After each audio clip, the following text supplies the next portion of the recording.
Welcome to People Make Roofing, a call to action led by McCormack Partners and RoofersCoffeeShop. We're tackling the industry's biggest challenges, from outdated misconceptions to the widening skills gap.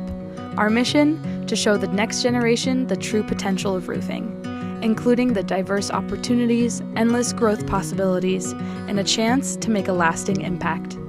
Join us as we share unfiltered stories from industry professionals across North America, inspiring and guiding the future of roofing. This is People Make Roofing. Good morning. This is People Make Roofing. I am Luke McCormack, your host, CEO of Roofing Talent America. And I'm Heidi Ellsworth, president of RoofersCoffeeShop, and also your co-host for People Make Roofing. We are so excited to have our guests here today, Campbell and Kyle Thomas. Hello, you two. We would love to have you introduce yourselves. Good morning, everybody. I'm Kyle Thomas, vice president and part owner of Thomas Roofing here in Mobile, Alabama. And I am Campbell Thomas. I'm Kyle's daughter-in-law, and I am our estimator, our project manager here at Thomas Roofing. Thank you for joining, guys. This will be our first ever duet on People Make Roofing, our first ever father and daughter. So thank you so much. As you guys know, the purpose of People Make Roofing is to shine a light on the amazing people within our industry. We want to shine a light on the career paths, the money that can get made, the advancements in the industry, but most importantly, the people that make roofing what it is. I believe that the biggest thing that we can do collectively to change the image of roofing and to bring new blood in is to shine a light on the good folks that are already part of the industry. So Kyle, Campbell, thank you so much for joining us. And question number one, what inspired you to pursue a career in roofing? Now, Kyle, I'm assuming your answer will be different from Campbell's. So if you can take us away with the first answer, and then Campbell secondly, that would be great. Sure. Like a lot of people, honestly, I didn't intentionally pursue a career in the roofing industry. I was born into it. I'm second generation contractor. My dad was a roofing contractor here.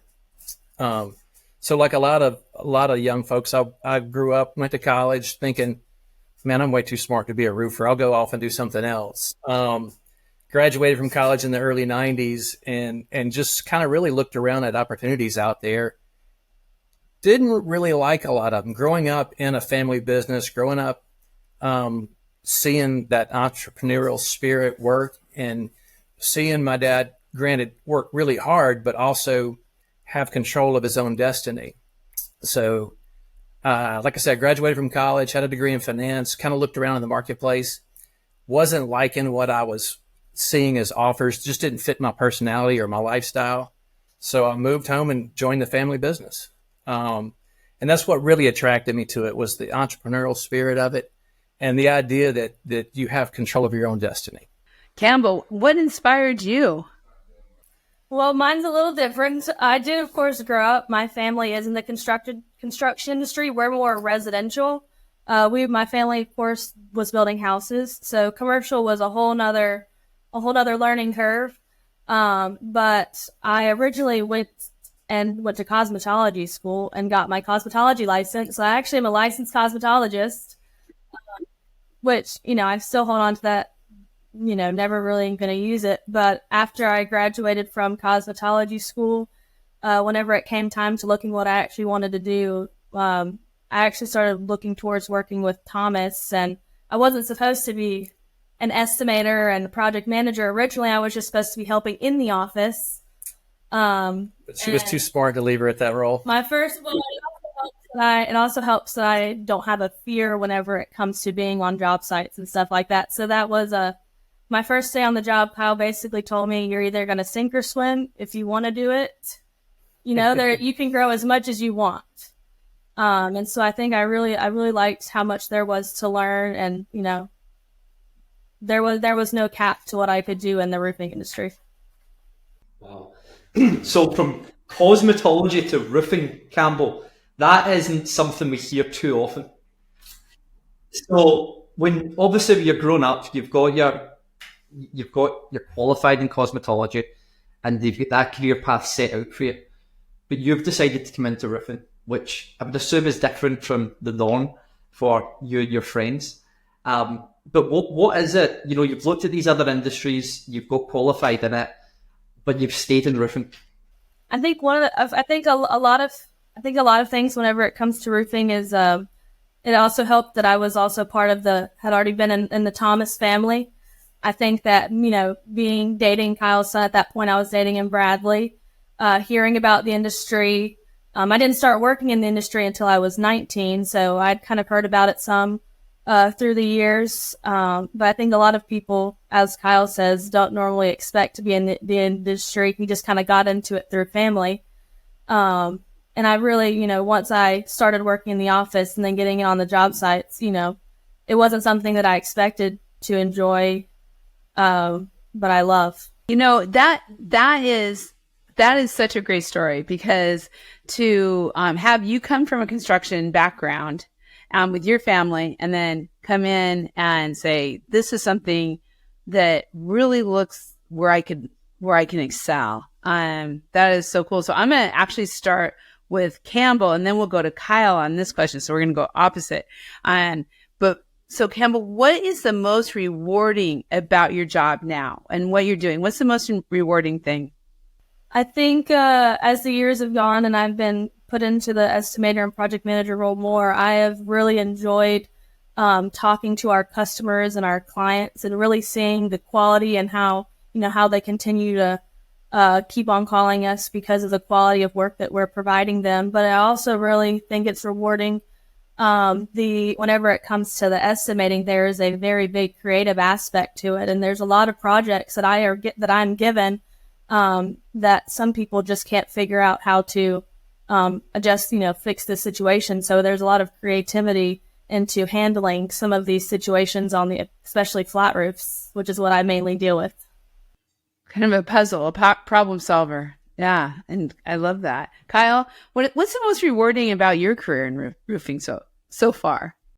My answer is really going to be quite similar to Campbell's. When I look at trying to boil down the most rewarding aspect of the job for me, it's the problem solving. It's the idea that people are calling us with a problem, and we're here to help. We solve their problems for them. So there's a lot of other rewarding aspects of watching my people grow, watching someone like Campbell join the industry and mentoring them up and seeing what we can do.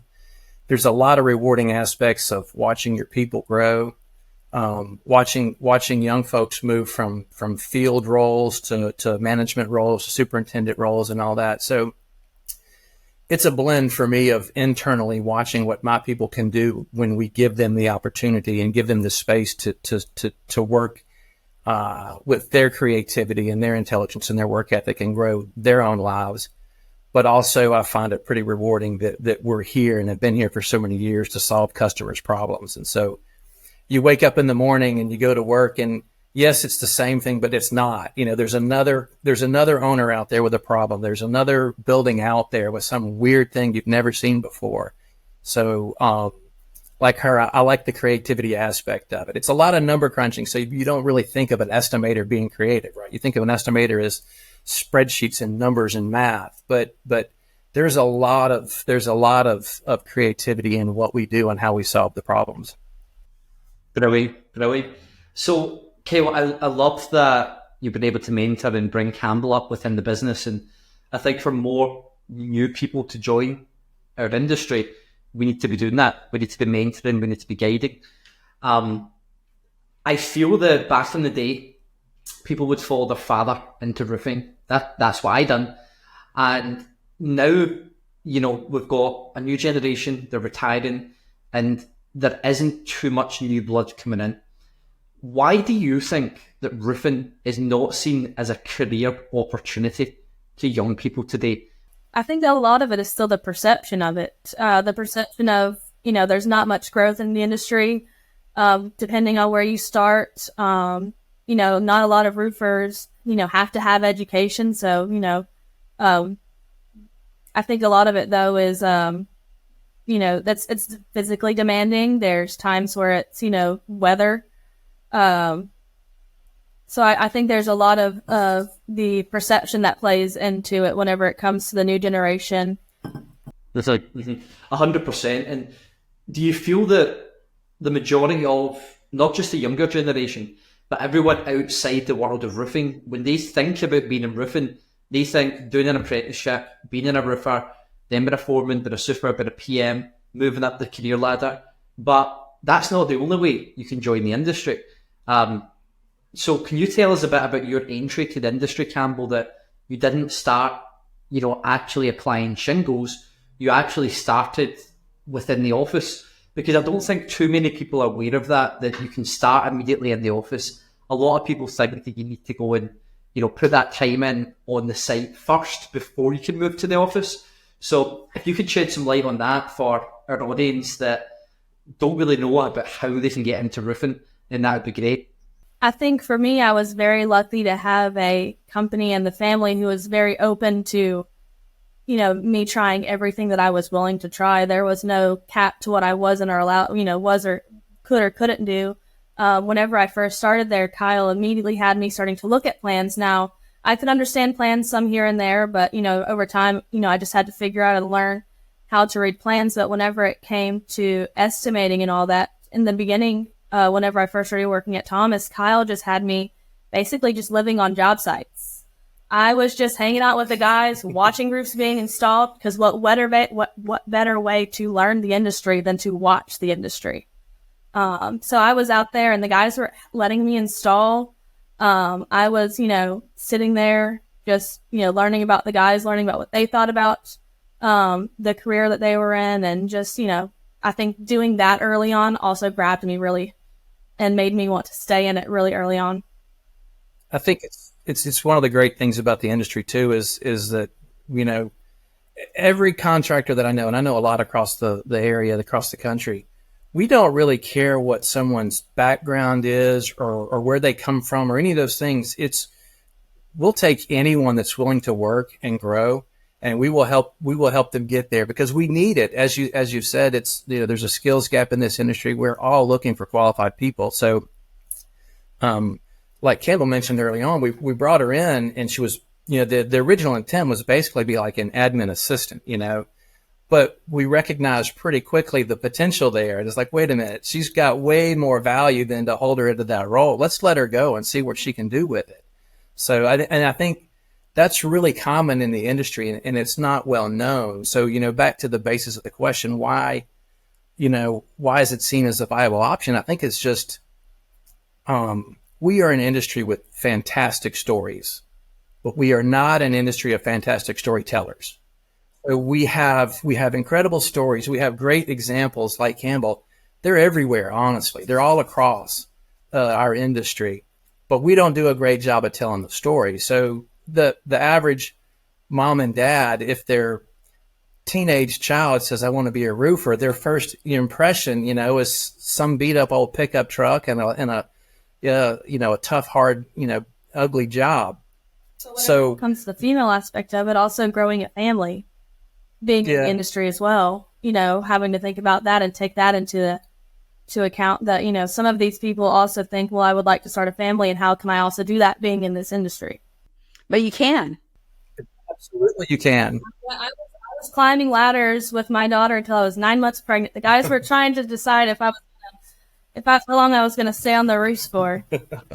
I have to tell you, Campbell, I had our youngest on a backpack up on a roof taking pictures, and same thing. I think that's the beauty of this industry, is that it is so family oriented and people don't know it. And Kyle, I agree with you 100%. We do not, and that's our job, is to tell those stories. And there's so much that we haven't told yet. And as an industry, once people get into it, they're just like, this is the greatest place. Why haven't I always been here? The joke is always, once you get in the roofing business, you don't ever leave it. Yeah. It's too full of fun people, to be honest with you. It is. Just on that, Kyle, so when you look at the betterment of the industry, the professionalizing of the industry, marketing, the careers that exist in the industry, I'm a recruiter and Heidi's a marketer. Now, when you look at who should be doing this, Is it the associations? Is it the contractors? Is it the manufacturers? Is it academia? You know, who should be pushing this forward? And what do we do as an industry to get these stories out there and to, you know, not just young people, people from other industries, and not just them, but the people that influence where people will go next. So teachers, parents, career guidelines counsellors, you know, how do we get the message to those people, Kyle? That's a fantastic question. Obviously not an easy one to answer. We'd have already done it, right? But I think it takes all of us. I do think we're seeing a lot of movement in the last, 5, 6, 7, 8 years. We're seeing some societal shifts where a lot of young people and parents are realizing maybe 4-year college is not the only path for young people to have a career. So they're more open and willing to listen to, trade school discussions, being willing to go into trade school. So I think it's really incumbent upon all of us in the industry, every level, from distributors, manufacturers, recruiters, contractors. Like I said, we all have good stories to tell. I think it's being willing to get out there and tell the story. Not all of us, are comfortable going out and trying to. You don't want to be boastful, right? So it's not like you're not trying to be boastful and brag about it, but you also want to, open the eyes to these young folks that there really is a fantastic career here, and you can make a lot of money in this business. You don't have to have 7 years of college and a PhD to make over $100,000 in the roofing business. It's not like that. We take folks that have graduated high school or not even graduated from high school, and the next thing you know, they're 15, 20 year roofers that are making a very good living. So I think it's incumbent on every level of the industry to start telling that story. Very. And Kyle, I mean, you're doing it. You're bringing the family up the career ladder. You're getting in front of a camera. You're vocal when you get the opportunity. What advice would you give to other companies in the industry about what they can do to help us push the industry forward? I think one of the biggest things that I see, and I do see the movement and I see the associations making progress in this, is get in front of the career and technical education schools, get in front of the CTE schools, and be willing to offer time. A lot of those trade schools, honestly, they're looking for content. If we can, and we have a lot of content out there available. So my advice is identify some local trade schools and go visit with them, go talk to them, go teach. Even if you're just doing a once a semester class, start introducing roofing to that. We've done it in the construction management programs. We've started doing that. We're in our 11th year now of doing that with the student competition and stuff. So we're more present in that realm than we are in the trade schools, but we're making a lot of progress right now. So my advice would be find a local trade school, reach out to the NRCA, get some of the support documentation and the stuff that we have. We have curriculum ready to go, and be present. Yeah, I have a question for Campbell that is along the same lines. But Campbell, for the young people out there who are looking, who are looking for that career, going from cosmetology to roofing, but who are looking for careers, what's your advice, not just to other young people, but I'm really interested in your advice to other roofing business owners on how to find Campbell's, how to be open to finding this kind of talent like Kyle has done, with saying, hey, we see how brilliant you are, go that direction. What would you say to other companies? I think a lot of it, whenever it comes to, as a female, if I was looking for a company, I think a lot of it is the values that a company has. So what are the family values that a company has? What is the willingness of growth? And, how open-minded are they? Because it seems like a lot of times we always are thinking the older generation mentoring the younger generation. But in my mind, there is just as much mentoring that goes on from the younger generation to some of us older folks out there. And so I think that's really important, just like what, values, people, the culture of the company, and what is that all? Kyle, what do you see in all of that with that? Oh, yeah, basically, I just agree. I think we are an industry of a lot of small family-run businesses. So our employees become our family as well. Most of us, the roofing industry is still a small, fragmented industry. There are a few really big ones out there, but a lot of us are small, family-run businesses. And so I think if you can convey that culture to future employees or potential employees, to recognize that once you join our team, you join our family. Because in the industry, I've never, of course, the company, Thomas has always been amazing and accepting as being a female, but there are still companies out there that, as soon as they see a female, they automatically just expect that, I'm not the one that's estimating the project. They weren't talking to me. They were talking to a Mr. Thomas. That I wasn't the one that was doing, writing the specs for them or doing any of that. It wasn't me. So when we look at the future of the industry, there's obviously a lot of changes. There's private equity all over the industry. There's roll-ups, there's mergers, there's expansion, there's new technology coming in. Market seems to be growing. But this problem, this big gaping hole of people still just seems to be getting bigger and bigger.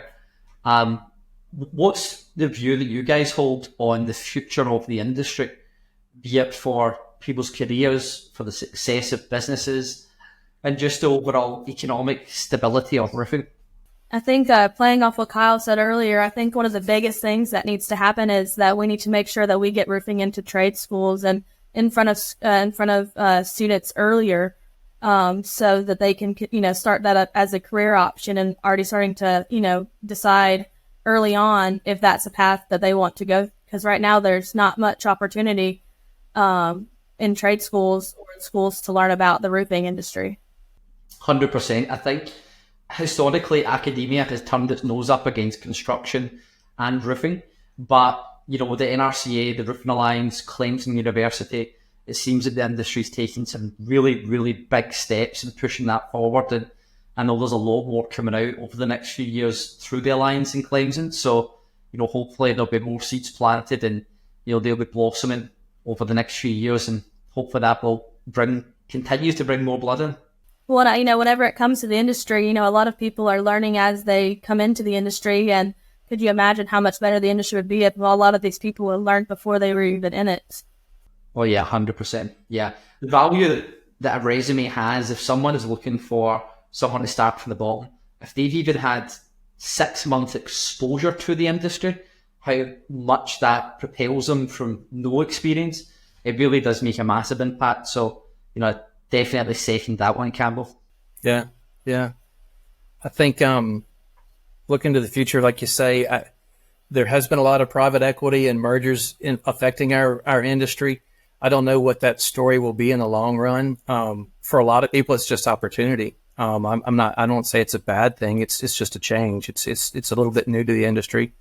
I think there's still a lot of room in our industry for technological advancements.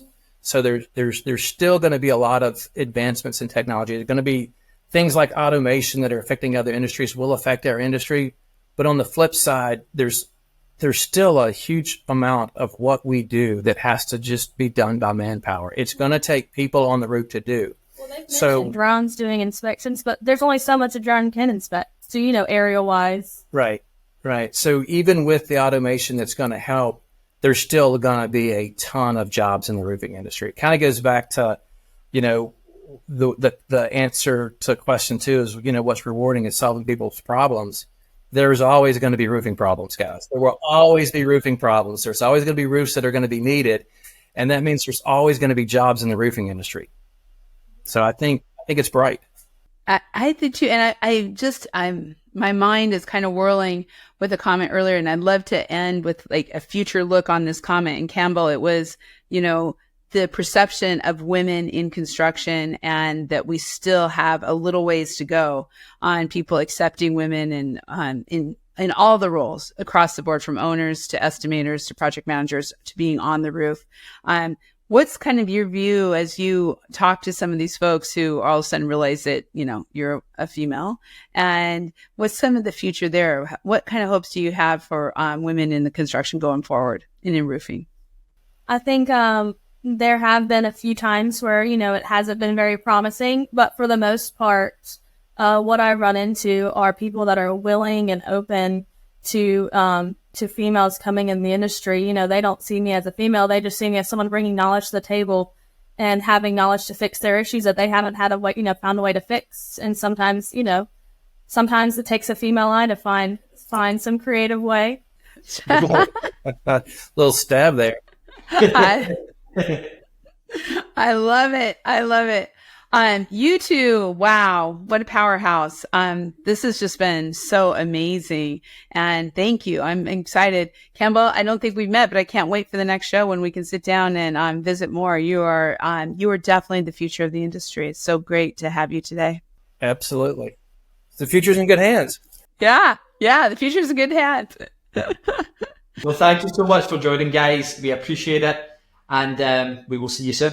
Thanks for having us. Be sure to watch People Make Roofing episodes and shorts on both Roofers Coffee Shop, YouTube, and on Roofing Talent America, LinkedIn, or on Luke McCormack's LinkedIn. You can find us many places. Thank you so much. And thank you, Kyle and Campbell, for being with us. And thank you, Luke. We'll see you next time. See ya. Bye. Thanks for listening to People Make Roofing. Together with McCormack Partners and Roofers Coffee Shop, we hope to shape the future of our industry. Share this episode and keep the conversation going, because people truly make roofing. Find more at rooferscoffeeshop.com.